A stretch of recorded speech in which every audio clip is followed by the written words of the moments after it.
Graça e paz, meus irmãos, tudo bom? Aqui quem fala é Hudson Moreira do blog Escola de Profetas. Hoje estaremos abordando o capítulo 5 do livro de João, do versículo 2 ao versículo 15. A partir dele, estaremos vendo mais um encontro de Jesus, agora com o paralítico de Betesda. Estaremos estudando alguns atributos de Deus. O texto nos fala que um anjo descia em certo tempo ao tanque e agitava as águas. E o primeiro que ali descia, depois do movimento das águas, sarava de qualquer enfermidade que tivesse. Como deve ser o nosso olhar como cristãos sobre isso? Essa passagem bíblica intrigante que estaremos estudando hoje. Você vai conferir esses temas nesse vídeo. Não deixe de se inscrever, compartilhar e dar o seu like e assistir esse vídeo até o final.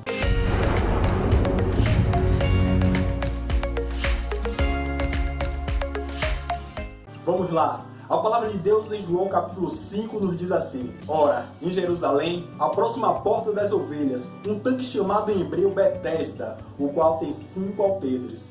Nesse jazia a grande multidão de enfermos, cegos, mancos, ressecados, esperando o movimento da água, porquanto um anjo descia em certo tempo ao tanque e agitava as águas, e o primeiro que ali descia, depois do movimento das águas, sarava de qualquer enfermidade que tivesse. Estava ali um homem que há 38 anos se achava enfermo. Jesus, vendo-o deitado e sabendo que estava ali há muito tempo, disse-lhe: Queres ficar sã? O enfermo respondeu-lhe: Senhor, não tenho homem algum que, quando a água é agitada, me ponha no tanque. Mas quando eu vou, desce outro antes de mim. Jesus disse-lhe: Levanta-te, toma o teu leito e anda. Logo, aquele homem ficou são e tomou seu leito e andava. E aquele dia era sábado. Então os judeus disseram: Aquele que tinha sido curado, é sábado, não tinha lícito levar o leito. Ele respondeu-lhe: Aquele que me curou, ele próprio disse: Toma o teu leito e anda. Perguntaram-lhe, pois, quem é este homem que te disse: Toma o teu leito e anda? E o que fora curado não sabia quem era, porque Jesus se havia retirado, em razão de naquele lugar haver uma grande multidão. Depois, Jesus o encontrou no templo e disse-lhe: Eis que já está são, não peques mais, para que não te suceda alguma coisa pior. E aquele homem foi e anunciou aos judeus que era Jesus que o curara. Este texto em João capítulo 5 começa com a afirmação de certa forma preocupante. Portanto, o anjo descia de certo tempo ao tanque e agitava a água, e o primeiro que ali descia, depois do movimento da água, sarava de qualquer enfermidade que tivesse. João capítulo 5, versículo 4. Aquelas pessoas que ali estavam, esperavam esse anjo que descia dos céus para agitar as águas. Buscavam um milagre, algo que mudasse as suas vidas. Muitas pessoas acreditam que esse versículo serve mais para explicar o contexto de uma crença deles, do que de um fato verdadeiro. Porém, eu não posso afirmar se o anjo realmente descia ou não, pois a Bíblia não deixa muito detalhe sobre isso. Uma coisa que podemos acreditar é que quem estava ali realmente acreditava nisso. Este é o caso do paralítico do tanque do Betesda, o qual veremos a seguir. Eu falei que esta afirmação era de certa forma preocupante, pelo seguinte ponto. O importante aqui não é tanto se acontecia curas e milagres no tanque de Betesda, através da ação de um anjo, ou se é apenas uma crendice popular. O ponto nessa citação que causa horror era que isso acontecia em Jerusalém, com a nação escolhida pelo Senhor.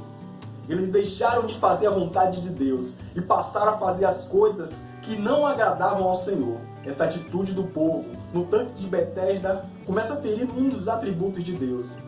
Deus é soberano. Em Isaías capítulo 42, versículo 8, a Bíblia diz assim: Eu sou o Senhor, este é o meu nome, a minha glória, pois, a outrem não darei, nem meu louvor a imagem de esculturas. Em Romanos capítulo 11, versículo 3, diz assim: Porque dele, por ele e para ele são todas as coisas. O povo, em vez de buscar a Deus para que os curasse, ou fazer a vontade de Deus, o povo estava se rebelando, fazendo coisas que não agradavam ao Senhor, abandonando os conselhos do Senhor e fazendo a sua própria vontade. Algum momento da história, Deus falou que o povo dele, que eles deveriam buscar o mover das águas ou o anjo para serem curados?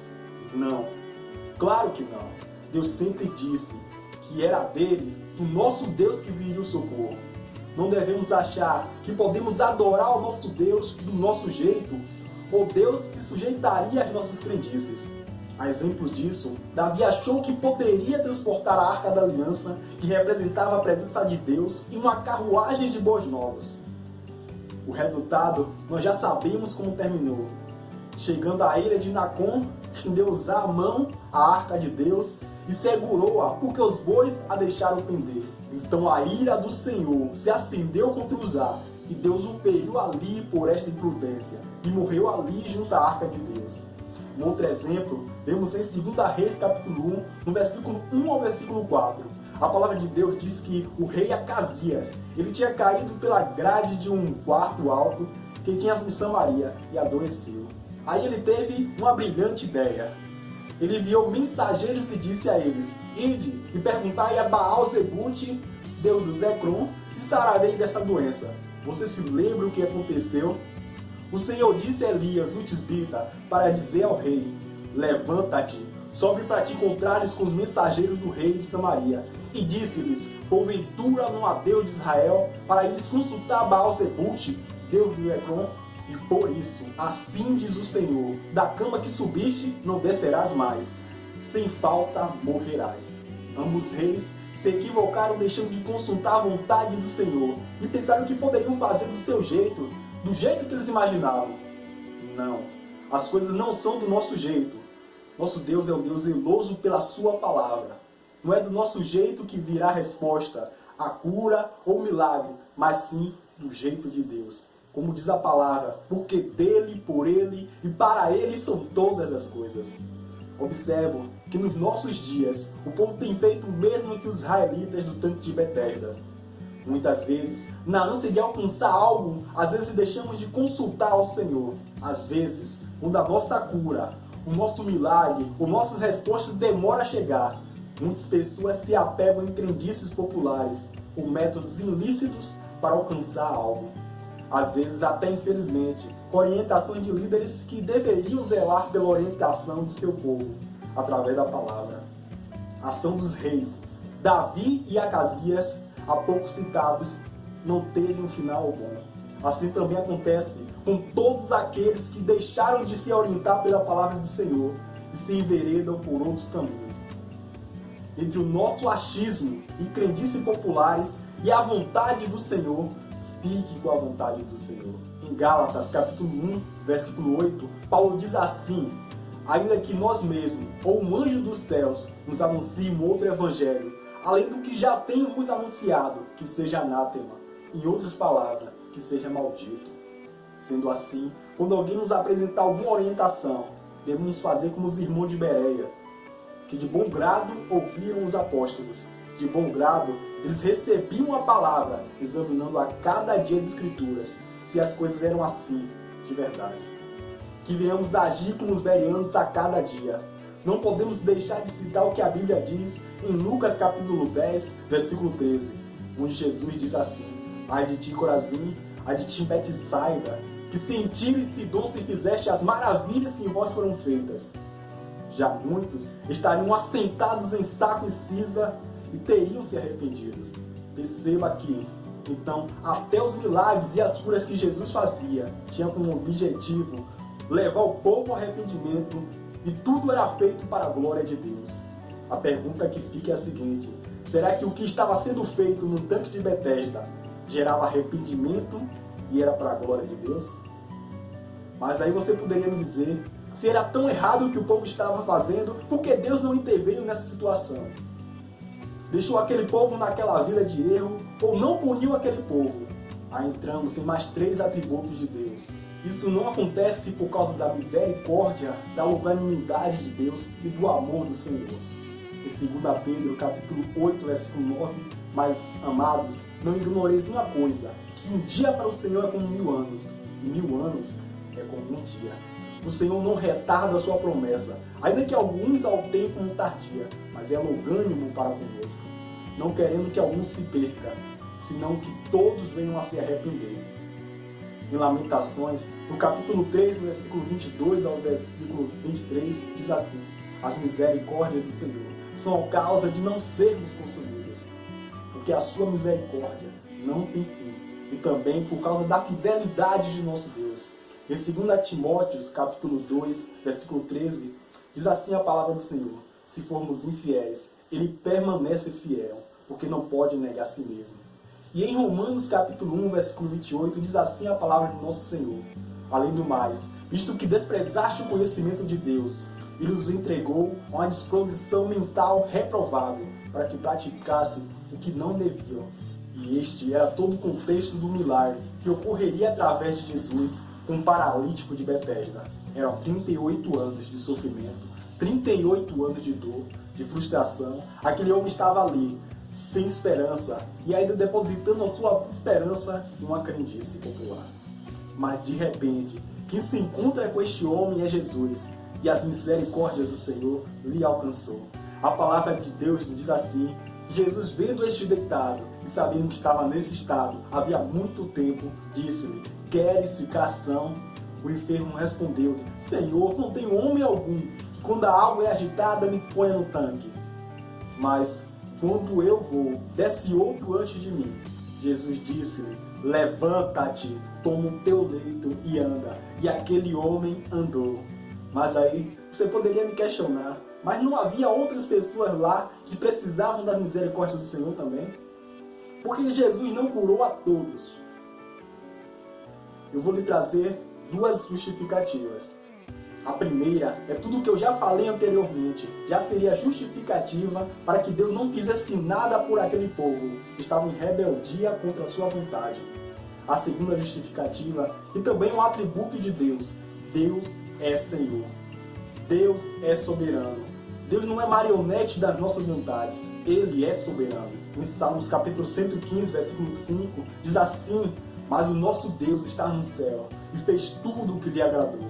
Em Romanos capítulo 9, versículo 15, diz assim: assim Deus diz a Moisés: terei misericórdia de quem eu quiser ter misericórdia, e terei compaixão de quem eu quiser ter compaixão. Logo, para que possamos compreender mais de Deus, não basta apenas considerar o seu amor como a única qualidade. Nós sabemos que Deus é amor. Precisamos reconhecer que Deus é soberano, ou seja, que Ele decide todas as coisas. Deus não depende da nossa vontade, não depende da vontade de ninguém para fazer qualquer coisa, somente da sua própria vontade. O texto de João capítulo 5 quebra também mais uma falácia muito divulgada, que Deus só opera milagres se o homem tiver fé.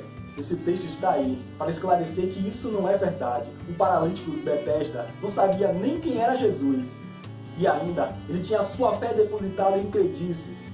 Porém, mesmo sem esse homem estar depositando sua fé em Jesus, Jesus operou um milagre na vida deste homem. Porque, por causa dos atributos do nosso Deus que já citamos: Deus é amor, Deus é misericordioso, Deus é fiel e Deus é soberano. O nosso Deus está nos céus e fez tudo o que lhe agradou. Para finalizarmos, Jesus se encontra agora com este ex-paralítico.